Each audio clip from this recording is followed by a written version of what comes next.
శాంతి. ఈరోజు 27/1/26 జనవరి 27వ తేదీ బాబా యొక్క సాకార రూపంలోని మధురమైన మహావాక్యాలని విందాము. మధురమైన పిల్లలు, అడుగడుగులోనూ శ్రీమతంపై నడవండి, లేకపోతే మాయా దివాలా తీయించేస్తుంది.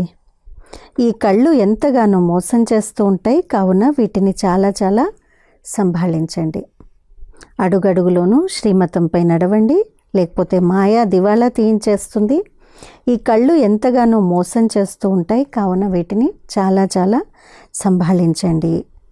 ఈరోజు ప్రశ్న: ఏ పిల్లల చేత మాయా చాలా వికర్మలు చేయిస్తుంది?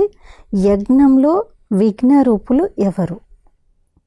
జవాబు: ఎవరికైతే తమ అహంకారం ఉంటుందో వారి చేత మాయ చాలా వికర్మలు చేయిస్తుంది. ఇటువంటి మిథ్యా అహంకారం ఉన్నవారు మురళిని కూడా చదవరు. ఇటువంటి పొరపాట్లు చేయడం వల్ల మాయ దెబ్బ వేసి పైసాకు కొరగాని వారిగా చేసేస్తుంది. ఎవరి బుద్ధి అయితే పరిచింతన విషయాలలో ఉంటుందో వారు యజ్ఞంలో విఘ్నరూపులుగా అవుతారు. అది చాలా చెడ్డ అలవాటు. ఓం శాంతి. వీరు తండ్రి, శిక్షకుడు మరియు ఉన్నతోన్నతుడైన గురువు కూడా అని ఇక్కడ పిల్లలైన మీరు ఈ ఆలోచనలో తప్పకుండా కూర్చోవలసి ఉంటుంది. అలాగే తండ్రిని స్మృతి చేస్తూ పవిత్రంగా అయి పవిత్ర ధామంలోకి తప్పకుండా చేరుకుంటాము అని కూడా మీకు అనిపిస్తుంది. ఆత్మిక పిల్లలకు తండ్రి అర్థం చేయించారు. పవిత్ర ధామం నుండి మీరు కిందకు దిగారు అని బాబా అర్థం చేయించారు. మొదట మీరు సతో ప్రధానంగా ఉండేవారు, మళ్ళీ మీరు సతు రజో తమోలలోకి వచ్చారు. ఇప్పుడు మేము కిందకు దిగజారిపోయాము అని మీరు అర్థం చేసుకున్నారు. మీరు సంగమ యుగంలో ఉన్నారు, కానీ జ్ఞానం ద్వారా మేము ఈ ప్రపంచం నుండి తప్పుకున్నాము అని మీకు తెలుసు. మనం శివబాబా స్మృతిలో ఉన్నట్లయితే ఇక శివాలయం దూరంలో లేదు. శివబాబాను అసలు స్మృతి చేయకపోతే శివాలయం ఎంతో దూరంలో ఉన్నట్లే. శిక్షలు అనుభవించవలసి ఉంటుంది కదా, దాంతో చాలా దూరం అయిపోతారు. కావున తండ్రి పిల్లలకు ఎక్కువ శ్రమనేమి ఇవ్వరు. ఒకటేమో మనసా వాచా కర్మణ పవిత్రంగా అవ్వాలి అని పదే చెప్తారు. ఈ కళ్ళు కూడా ఎంతో మోసగిస్తాయి. చాలా జాగ్రత్తగా నడుచుకోవలసి ఉంటుంది. ధ్యానము మరియు యోగం పూర్తిగా వేరు అని బాబా అర్థం చేయించారు. యోగం అనగా స్మృతి. కళ్ళు తెరిచి ఉంటూ కూడా మీరు స్మృతి చేయవచ్చు. ధ్యానాన్ని యోగము అని అనరు. ధ్యానంలోకి వెళ్ళినప్పుడు దాన్ని జ్ఞానము అని అనరు, యోగము అని అనరు. ధ్యానంలోకి వెళ్ళి వారిపై మాయ కూడా ఎంతో యుద్ధం చేస్తుంది. కావుననే ఇందులో చాలా జాగ్రత్తగా ఉండవలసి ఉంటుంది. తండ్రి స్మృతి నియమానుసారంగా ఉండాలి. నియమానికి విరుద్ధంగా ఏదైనా పని చేసినట్లయితే పూర్తిగా మాయ పడేస్తుంది. ధ్యానంపై కోరికను కూడా ఎప్పుడూ ఉంచుకోకూడదు. కోరిక అంటే ఏంటో తెలియని వారిగా అవ్వాలి. ఇచ్చా మాత్రం అవిద్య. మీరు ఎటువంటి కోరికను కలిగి ఉండకూడదు. బాబా మీ కోరికలన్నింటినీ ఏమీ కోరకుండానే పూర్తి చేసేస్తారు. అలాగే కదా, అది బాబా ఆజ్ఞానుసారంగా నడుచుకుంటేనే. బాబా ఆజ్ఞను ఉల్లంఘించి తప్పుడు దారిలో వెళ్ళినట్లయితే స్వర్గంలోకి వెళ్ళేందుకు బదులుగా నరకంలో పడిపోయే అవకాశం ఉంది. గజాన్ని మొసలి తినేసింది అని గాయనం కూడా ఉంది. గజకో గ్రాహనే మారా అని అంటారు. అనేకులకు జ్ఞానాన్ని ఇచ్చేవారు, భోగ్ పెట్టేవారు ఈరోజు లేరు. ఎందుకంటే నియమాన్ని ఉల్లంఘిస్తే పూర్తిగా మాయావిగా అయిపోతారు. దేవతలుగా అవుతూ అసురులుగా అయిపోతారు. కావున ఈ మార్గంలో చాలా జాగ్రత్త కావాలి. మీ పైన మీరు నిగ్రహం కలిగి ఉండవలసి ఉంటుంది. బాబా అయితే పిల్లలను అప్రమత్తం చేస్తారు. శ్రీమతాన్ని ఉల్లంఘించకూడదు. ఆసురీ మతంపై నడవడం వల్లనే మీరు దిగజారే కళలోకి వచ్చారు. ఎక్కడ ఉన్నవారు ఎక్కడికో చేరుకున్నారు. పూర్తిగా కిందకు దిగజారిపోయారు. ఇప్పుడు కూడా శ్రీమతంపై నడవకపోతే నిర్లక్ష్యులుగా అయిపోతే పదభ్రష్టులుగా అయిపోతారు. శ్రీమత ఆధారం లేకుండా ఏం చేసినా ఎంతో డిస్సర్వీస్ చేస్తారని బాబా నిన్న కూడా అర్థం చేయించారు. శ్రీమతం లేకుండా చేసినట్లయితే కిందకు దిగజారుతూనే ఉంటారు. ప్రారంభం నుండి బాబా మాతల్ని నిమిత్తంగా పెట్టారు. ఎందుకంటే కలశం కూడా మాతలకి లభిస్తుంది. వందే మాతరం అని గానం చేయబడ్డది. బాబా కూడా మాతల కమిటీని ఒకటి తయారు చేశారు. అంతటినీ వారికి అప్పచెప్పారు. 4 మాతలు, 4 కుమారుల 8 మంది యొక్క సంఘటన బాబా తయారు చేసి ఆ కమిటీకి మొత్తం తన స్థిర చరాస్తులన్నింటినీ బ్రహ్మబాబా అర్పణ చేశారు. స్త్రీలు విశ్వాసపాత్రులుగా ఉంటారు, పురుషులు ఎక్కువగా దివాలా తీస్తారు. కావున బాబా కూడా కలశాన్ని మాతలపై పెడతారు. ఈ జ్ఞాన మార్గంలో మాతలు కూడా దివాలా తీయవచ్చు. పద్మాపదం భాగ్యశాలులుగా అయ్యేవారు ఎవరైతే ఉంటారో వారు కూడా మాయతో ఓడిపోయి దివాలా తీయవచ్చు. ఇందులో స్త్రీ పురుషులు ఇరువురు దివాలా తీయవచ్చు. అక్కడైతే కేవలం పురుషులు మాత్రమే దివాలా తీస్తారు. ఇక్కడైతే చూడండి ఎంతమంది ఓడిపోయి వెళ్ళిపోయారు. అనగా వారు దివాలా తీసేశారు. భారతవాసులు పూర్తిగా దివాలా తీశారని బాబా కూర్చొని అర్థం చేయిస్తారు. మాయ ఎంత శక్తివంతమైంది, తాము ఎలా ఉండేవారో అర్థం చేసుకోలేరు.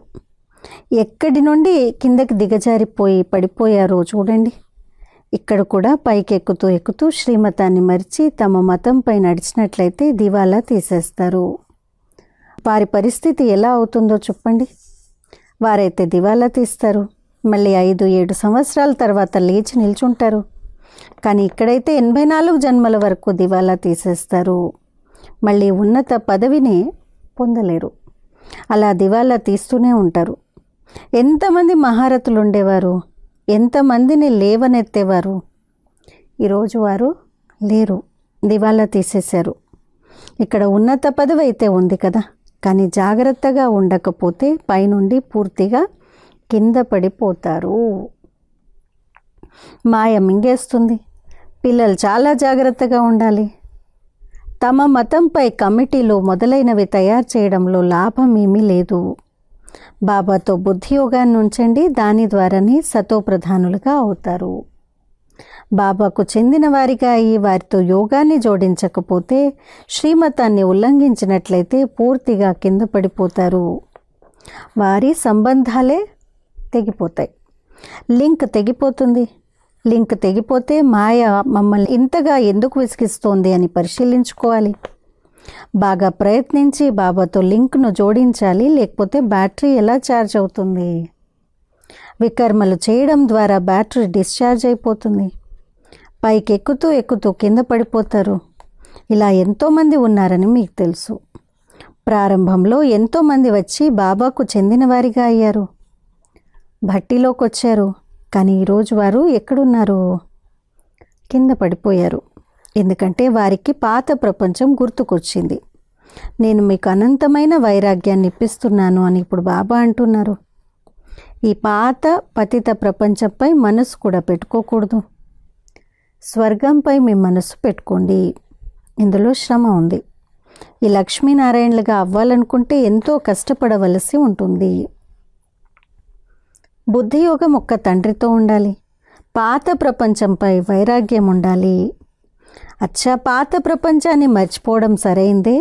మరి ఎవరిని స్మృతి చేయాలి? శాంతిధామాన్ని, సుఖధామాన్ని గుర్తు చేయాలి. ఎంత వీలైతే అంత లేస్తూ కూర్చుంటూ నడుస్తూ తిరుగుతూ బాబాను స్మృతి చేయండి. అనంతమైన సుఖం యొక్క స్వర్గాన్ని స్మృతి చేయండి. ఇవైతే చాలా సహజము. ఈ 2 ఆశలకు విరుద్ధంగా నడిచినట్లయితే భ్రష్టులుగా అయిపోతారు. నరుడి నుండి నారాయణుడిగా అయ్యేందుకు మీరు ఇక్కడికి వచ్చారు. తమో ప్రధానుల నుండి సతో ప్రధానులుగా అవ్వాలి అని అందరికీ చెప్తారు. ఎందుకంటే తిరుగు ప్రయాణం జరుగుతుంది. ప్రపంచ చరిత్ర, భౌగోళము పునరావృతమవుతుంది. అంటే నరకం నుండి స్వర్గంగా, మళ్ళీ స్వర్గం నుండి నరకంగా అవుతుంది. ఈ చక్రం తిరుగుతూనే ఉంటుంది. ఇక్కడ స్వదర్శన చక్రధారులుగా అయి కూర్చోండి అని బాబా అంటారు. మేము ఎన్నోసార్లు ఈ చక్రాన్ని తిరిగాము అన్న ఈ స్మృతిలోనే ఉండండి. మనం స్వదర్శన చక్రధారులము, ఇప్పుడు మళ్ళీ దేవతలుగా అవుతాము. ప్రపంచంలో ఎవ్వరికీ ఈ రహస్యాన్ని గురించి తెలియదు. ఈ జ్ఞానాన్ని దేవతలకు వినిపించేది లేదు. వారు పవిత్రంగానే ఉంటారు. శంఖాన్ని మ్రోగించేందుకు వారిలో జ్ఞానమే లేదు. పవిత్రంగా ఉన్నారు కావున వారికి గుర్తులు ఇవ్వవలసిన అవసరం లేదు. ఎప్పుడైతే ఇరువురు కలిసి చతుర్భుజులుగా ఉంటారో అప్పుడే ఈ అలంకారాలు ఉంటాయి. వాటిని మీకు కూడా ఇవ్వరు. ఎందుకంటే మీరు ఈరోజు దేవతలుగా ఉంటారు, రేపు మళ్ళీ పడిపోతారు. మాయ పడేస్తుంది కదా. తండ్రి దేవతలుగా తయారు చేస్తారు, మాయ మళ్ళీ ఆసురులుగా చేసేస్తుంది. అనేక రకాలుగా మాయ పరీక్ష తీసుకుంటుంది.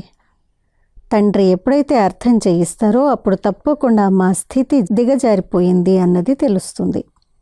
ఎంతమంది పాపం తమ సర్వస్వాన్ని శివబాబా ఖజానాలో జమ చేసి అయినా మళ్ళీ మాయతో ఓడిపోతారు. శివబాబాకు చెందిన వారిగా అయిపోయాక మళ్ళీ ఎందుకు మర్చిపోతారు? ఇందులో యోగ యాత్ర ముఖ్యమైంది. యోగం ద్వారానే పవిత్రంగా అవ్వాలి. జ్ఞానంతో పాటు పవిత్రత కూడా కావాలి.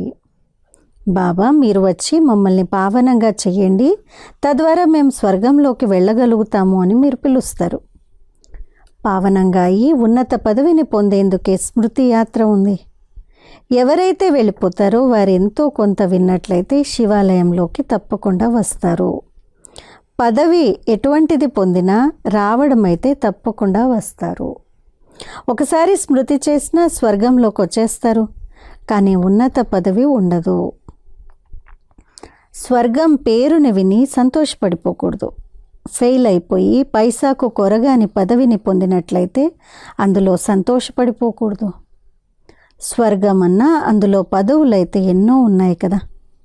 నేను నౌకర్ని, పాకివాడిని అనే ఫీలింగ్ అయితే కలుగుతుంది కదా. మీరేమవుతారో, మీ చేత ఏ ఏ వికర్మలైతే జరిగాయో, ఏ కారణంగా ఇటువంటి పరిస్థితి ఏర్పడిందో, మీరు మహారాణిగా ఎందుకు అవ్వలేదో చివర్లో మీకు అన్నీ సాక్షాత్కారం అవుతాయి.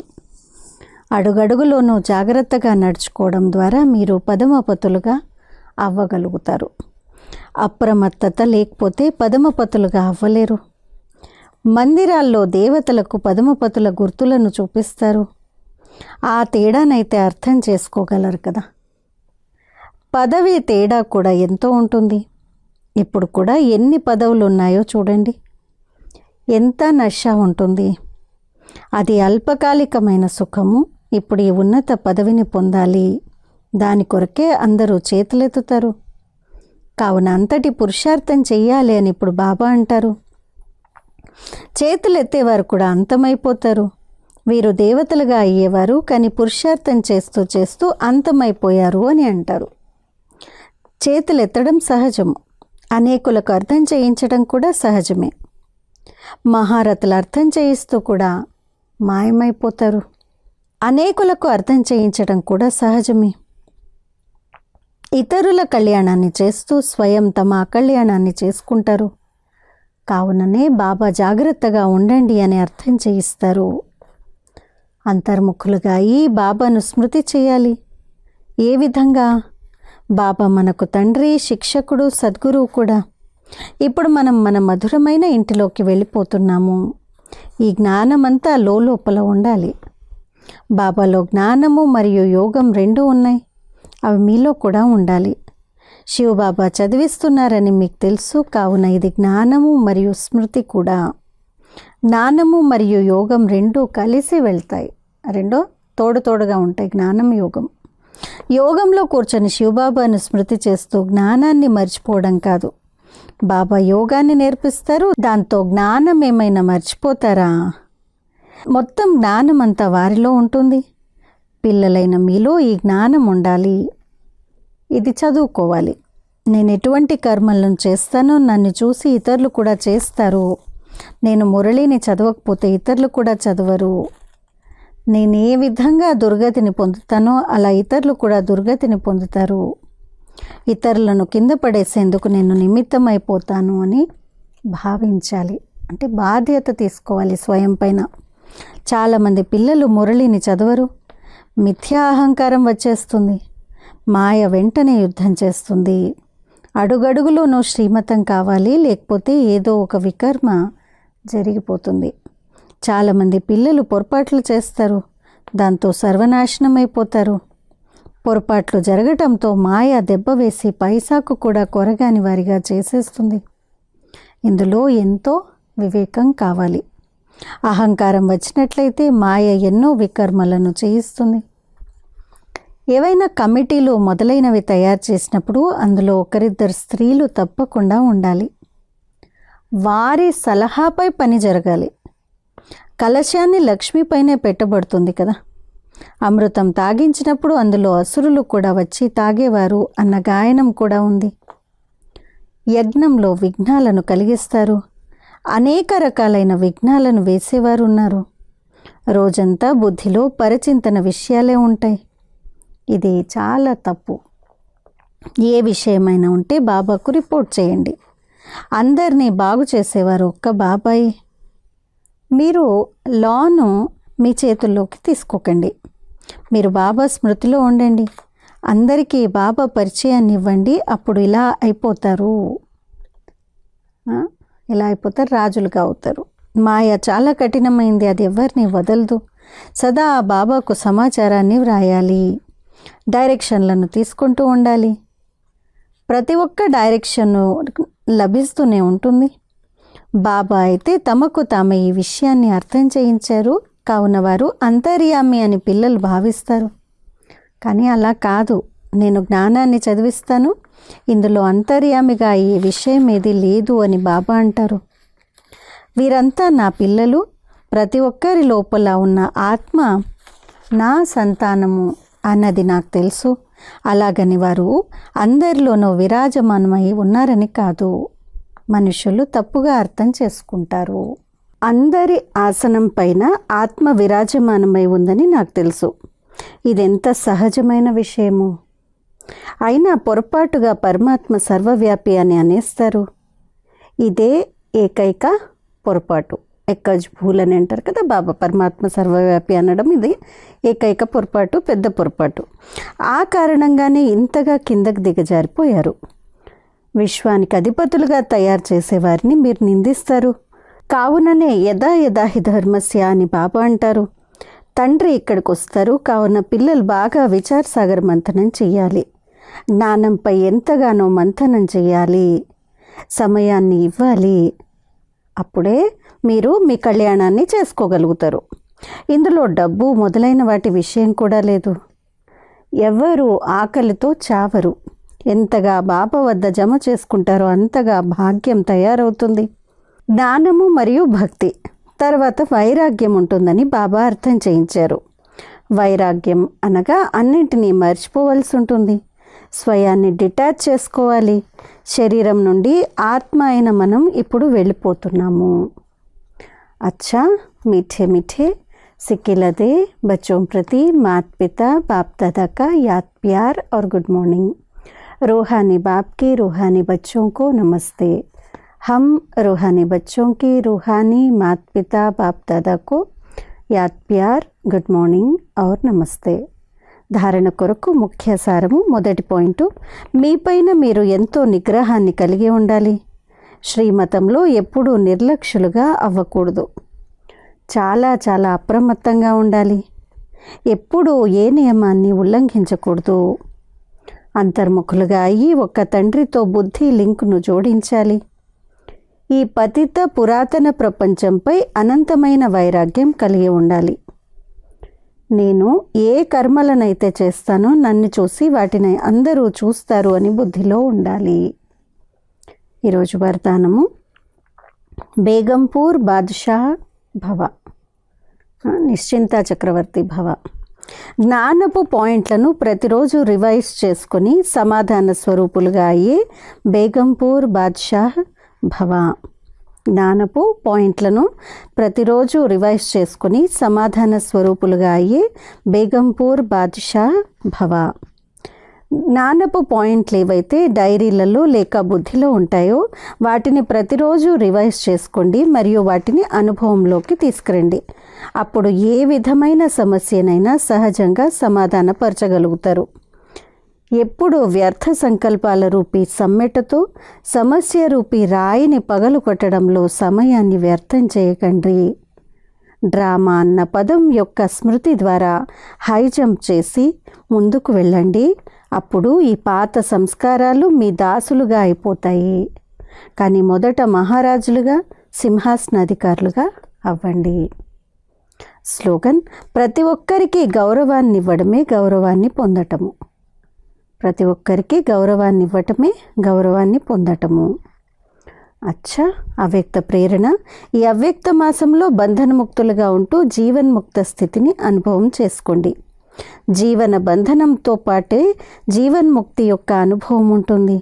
అక్కడైతే జీవన బంధనం అన్న మాటే ఉండదు. అక్కడ కేవలం ఆ ప్రాలబ్ధంలోనే ఉంటారు. ఇప్పుడు ఇక్కడ ముక్తిధామంలోని ముక్తిని ఏదైతే అనుభవం చేయగలరో దాన్ని అక్కడ చేయలేరు. కనుక సంగమయుగంలో ముక్తి జీవన్ముక్తుల అనుభవాన్ని చేయండి. వారసత్వానికి అధికారులుగా అయితే అయ్యారు. ఇప్పుడు దాన్ని జీవితంలో ధారణ చేసి పూర్తి లాభాన్ని పొందండి. అచ్చా, ఈరోజు అవ్యక్త మాసం యొక్క విశేష పురుషార్థంలో స్వమానము: నేను బ్రహ్మబాబా సమానంగా సర్వబంధనాల నుండి ముక్తుడను, జీవన్ముక్త ఆత్మను. योगाभ्यासमु: मैं आत्मा देह और देह की दुनिया में रहते परमात्मा प्राप्तियों का अनुभव करते हुए मुक्ति धाम की जीवन मुक्त स्थिति का अनुभव कर रही हूँ.